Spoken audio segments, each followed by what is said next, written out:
Ayo, siapa yang bingung dan puyeng pantau kasus Vina Cirebon? Banyak kejanggalannya ya. Serumit dan sejanggal apa sih kasus berusia 8 tahun ini? Langsung aja kita bahas yuk.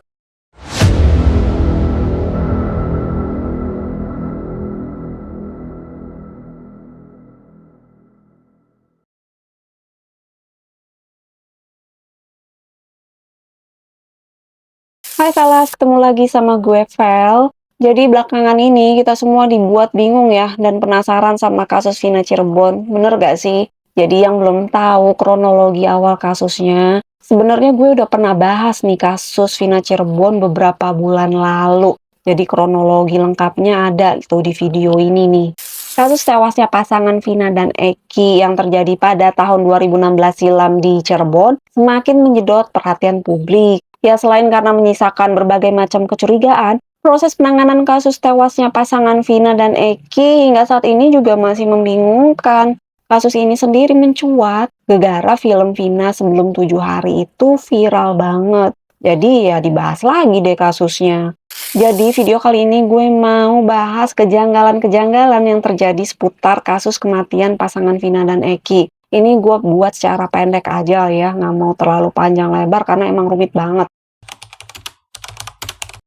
Kejanggalan pertama, jadi kejadian yang menimpa Vina dan Eki awalnya ditetapkan sebagai korban kecelakaan tunggal oleh kepolisian Cirebon. Jadi, meskipun banyak indikasi mencurigakan, polisi tetap menetapkan status mereka itu sebagai korban kecelakaan tunggal. Ya, padahal menurut kakaknya Vina, jenazahnya Vina itu banyak sekali luka-lukanya, bagian kepalanya, badan-badannya.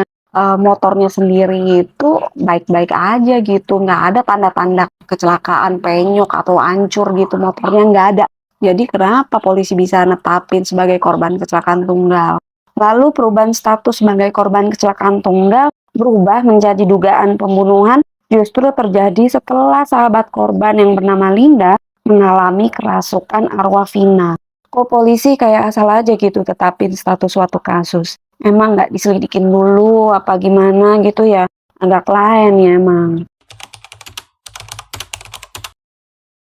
Kejanggalan berikutnya, polisi berhasil mendapatkan informasi mengenai identitas 11 korban tersangka setelah rekaman suara Vina yang merasuki tubuh sahabatnya, yakni Linda, menjadi viral. Kejanggalan selanjutnya nih, 3 pelaku yang dicurigai sebagai aktor utama dari 11 tersangka mendadak hilang atau tidak bisa ditemukan karena minimnya informasi yang digali atau yang diterima polisi.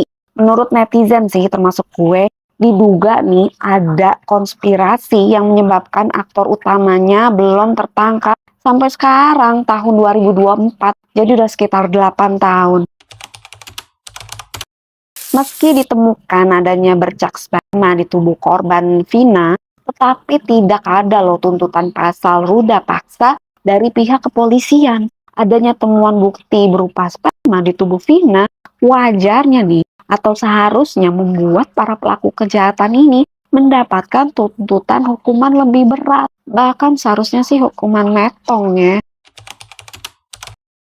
Kejanggalan berikutnya lagi nih, upaya untuk menemukan 3 tersangka yang masih buron terkesan sengaja didiamkan oleh pihak kepolisian setelah berhasil menetapkan vonis terhadap 8 orang tersangka lainnya.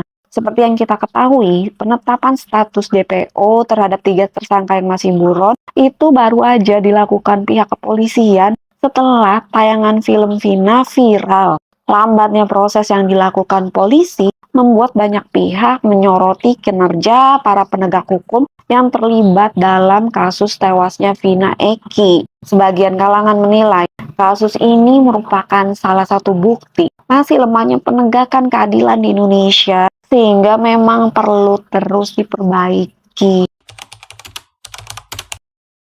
Adanya perubahan dalam BAP secara serentak dari para tersangka menunjukkan adanya indikasi rekayasa dalam kasus tewasnya Vina Eki. Perubahan BAP yang dilakukan oleh para tersangka selain memang kurang mudah untuk dimengerti, juga melahirkan berbagai pertanyaan dan spekulasi. Kejanggalan berita acara pemeriksaan atau BAP kasus pembunuhan Vina diuraikan nih oleh pengacara Hotman Paris Hutapea. Hotman mengatakan 8 orang pelaku ini pada saat di BAP pertama menyatakan ada 3 orang lagi pelaku, tapi kemudian berubah sesudah dilimpahkan ke kejaksaan. Berubah deh tuh BAP-nya. Menurut Hotman, secara logika manusia normal, tidak mungkin 8 orang pelaku itu bersama-sama mengarang kejadian di awal pemeriksaan. Karena saat mereka di BAP terpisah, dikatakan ada 3 orang pelaku lagi. Tapi pada saat dilimpahkan ke kejaksaan, mereka mengubah BAP sehingga ada pengaruh di sini. 3 orang pelaku yang buron ini bahkan sampai sekarang alamatnya tidak jelas. Harusnya di BAP pertama itu ada. Jadi nggak heran kalau kita semua menyangka ini ada konspirasi atau rekayasa. Bang Hotman yang pengacara aja ngerasa begitu, ya apalah kita yang orang awam ini. Jadi sebanyak 5 orang yang menjalani hukuman terbukti tidak memiliki hubungan apapun dengan kasus Vina.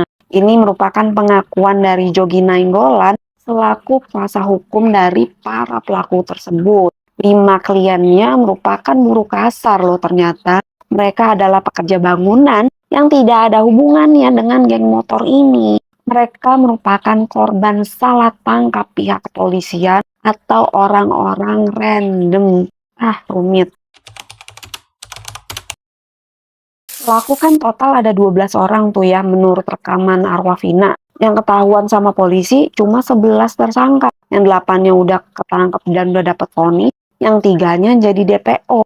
Jadi harusnya tuh ada 4 dong, bukan cuma 3. Kan yang ketangkep 8. Kalau menurut arwah Vina 12, harusnya DPO-nya ada 4 kan. Tapi kenapa ini cuma 3? Dilansir dari Tribun Cirebon, pengacara yang bernama Jogi Nainggolan yang merupakan pengacara dari 5 pelaku, yaitu Eko, Hadi, Jaya, Eka, dan Supriyanto, mengungkapkan nih bahwa dalam berkas BAP salah satu tersangka tertera bahwa ada 4 pelaku yang tercatat dalam daftar pencarian orang atau DPO. DPO keempat yang dihilangkan itu ini nih, bernama Panji. Seperti yang kita tahu, Polda Jabar hanya mengumumkan 3 DPO aja, yaitu Peggy atau Perong, Dani, dan Andi. Jadi si Panji ini kemana? Ini Panji siapa? Apakah dia orang sakti? Apa dia anak pejabat? Anak aparat? Anak siapa nih? Kok tiba-tiba hilang gitu aja gitu? Berarti bener dong pengakuan arwah Vina, total ada 12 tersangka nih. Karena 8 ketangkep, harusnya ada 4. Tapi cuma 3 yang dijadiin DPO. Yang si Panji ini diilangin. Ayo, siapa yang tahu alasannya? Boleh tulis di kolom komen ya. Asli rumit banget sih kasus ini. 8 tahun loh kasus ini didiemin sama pihak berwajib. Masa nunggu film Vina viral dulu baru mau diusut lagi? Apa-apa mesti nunggu viral dulu baru pada mau kerja nih aparat. Heran deh gue.